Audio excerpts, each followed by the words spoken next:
इलियंका मोर्चे पर रूस के ड्रोन हमले हुए। इस वक्त की बड़ी खबर ये, यूक्रेन की एक आर्टिलरी गन तबाह हो गई है। ब्रिटेन से मिली AS-90 गन खाक हो गई।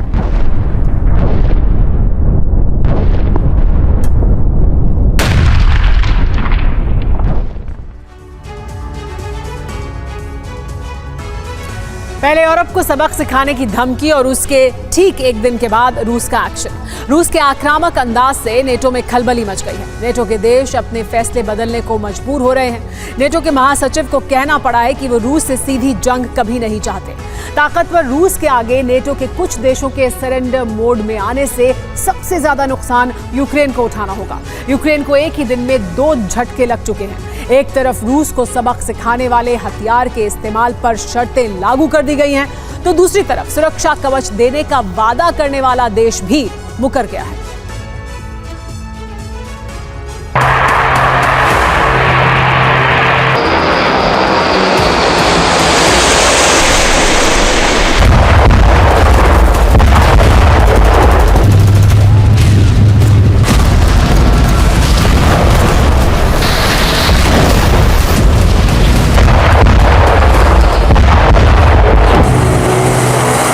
रूस का Tu-95 बॉम्बर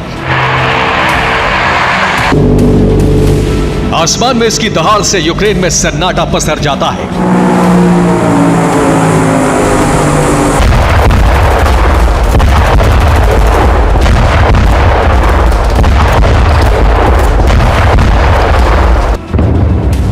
लोग जमीन के भीतर बने शेल्टर्स में घुस जाते हैं। नेटो भी इस बॉम्बर की ताकत बखूबी समझता है। यही वजह है कि रूस के सबसे घातक हथियारों में इस बॉम्बर का नाम भी दर्ज है।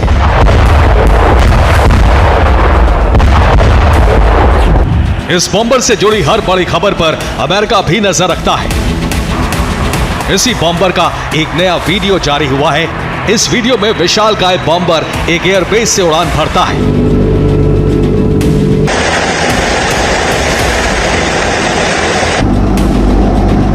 हवा में ईंधन भरता है और आसमान में अपने तय रूट की तरफ मुड़ जाता है। इस दौरान एक भी धमाका नहीं होता, लेकिन इस वीडियो ने नेटो देशों में डर का नया तूफान भर दिया है।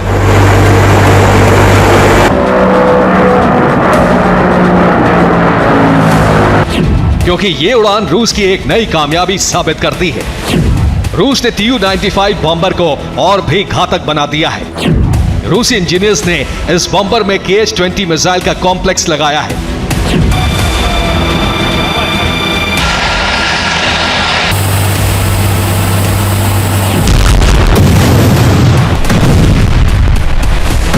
यानी ये बॉम्बर अब आसमान से KH-20 मिसाइलों से कहर बरपा सकता है।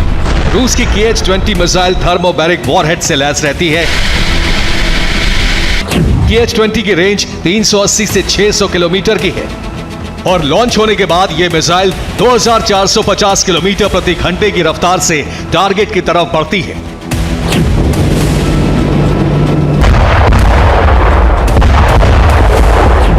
रूस की इस तैयारी ने नेटो में खलबली मचा दी है, क्योंकि भले ही रूस के पास KH-20 से कई गुना अधिक शक्तिशाली मिसाइलें हैं, लेकिन Tu-95 में इस बदलाव की और टेस्टिंग का कनेक्शन पुतिन के मिशन यूरोप से जोड़कर देखा जा रहा है।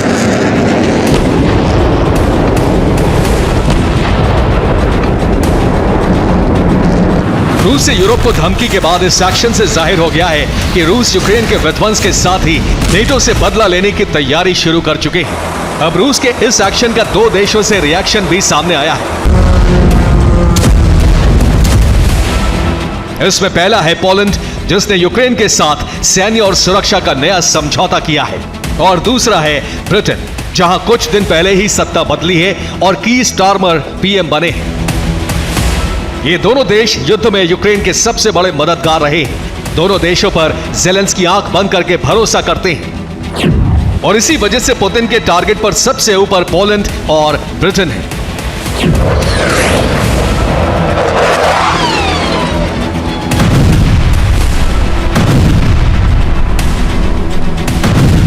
ब्रिटिश स्टॉर्म शैडो मिसाइलों से क्रीमिया में कई बार तबाही मची है।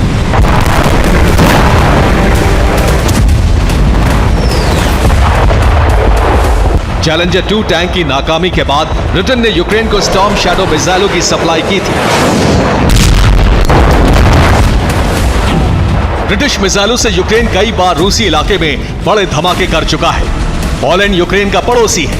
कुछ दिन पहले ही पोलैंड ने यूक्रेन के एक बड़े इलाके को सुरक्षा देने का वादा किया था, लेकिन रूस के एक्शन के बाद ये दोनों देश अचानक पलट गए हैं।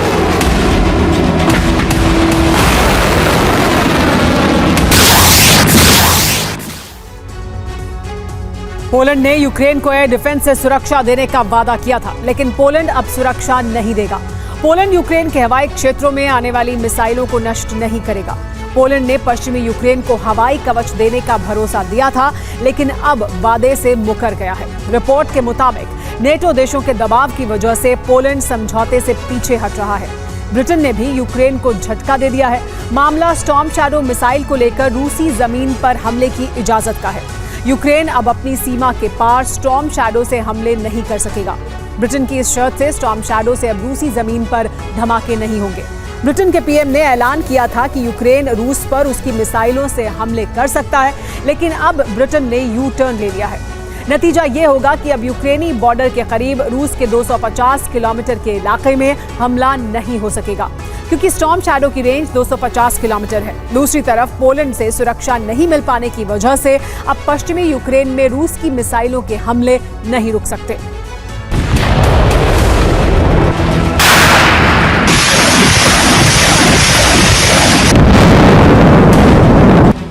सबसे ज्यादा हैरानी नेटो के महासचिव स्टोल्टनबर्ग के बयानों को लेकर है, क्योंकि पोलैंड रूसी मिसाइलों को नष्ट न करे इसकी सलाह खुद स्टोल्टनबर्ग दे रहे हैं, लेकिन यूक्रेन रूस की जमीन पर हमले इसकी तरफदारी भी कर रहे हैं। नेटो मानता है कि पोलैंड अगर अपने एयर डिफेंस से डायरेक्ट रूसी मिसाइलों को नष्ट करता है तो इसे रूस के साथ सीधी जंग माना जाएगा। नेटो ने साफ कर दिया है कि उसका रूस के साथ डायरेक्ट वॉर लड़ने का कोई इरादा नहीं है। नेटो के आक्रामक रुख में बदलाव की एक वजह एंटी नेटो ग्रुप की बढ़ती एकजुटता भी है। रूस के कहने पर ही चीन ने अपने सैनिकों को युद्धाभ्यास के लिए बेलारूस भेजा।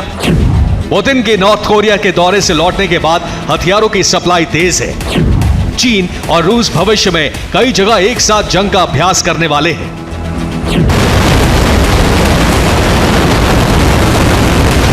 पेंटागन को मिली एक रिपोर्ट के मुताबिक पुतिन ने यूरोप के खिलाफ ऑपरेशन के लिए किम को एटमी तैयारी करने के लिए कहा है। इस खबर के बाद बाइडेन ने किम को चेतावनी दी है। अब तक अमेरिका के खिलाफ अभियान में किम, जिनपिंग और पुतिन साथ नजर आ रहे थे, लेकिन अब पुतिन ने बेलारूस का कद भी बढ़ा दिया है। यह पहली बार है जब चीनी परिवहन विमान बेलारूस में उतरा है। यह पहला संयुक्त अभ्यास है जिसमें पीएलए सैनिक नेटो की सीमाओं के पास युद्धाभ्यास कर रहे हैं। अमेरिका की सबसे बड़ी तैयारी पोलैंड में है और चीन बेलारूस में इसका जवाब देने की तैयारी में है।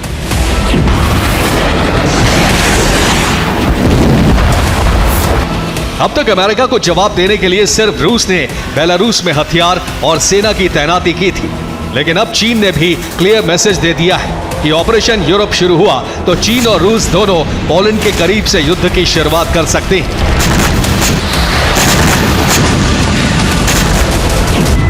एक संदेश समंदर से भी आया है। चीन और रूस के युद्धपोतों ने हाल ही में पश्चिमी उत्तरी प्रशांत महासागर में अपना चौथा संयुक्त समुद्री गश्त किया है। इसके अलावा चीन और रूस विवादित दक्षिण चीन सागर के पास दक्षिणी चीन प्रांत में एक संयुक्त नौसैनिक अभ्यास कर रहे हैं।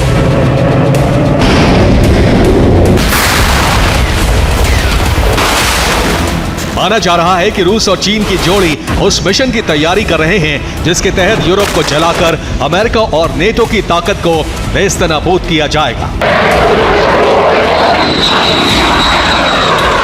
Bureau report, TV9, Bharatvarsh.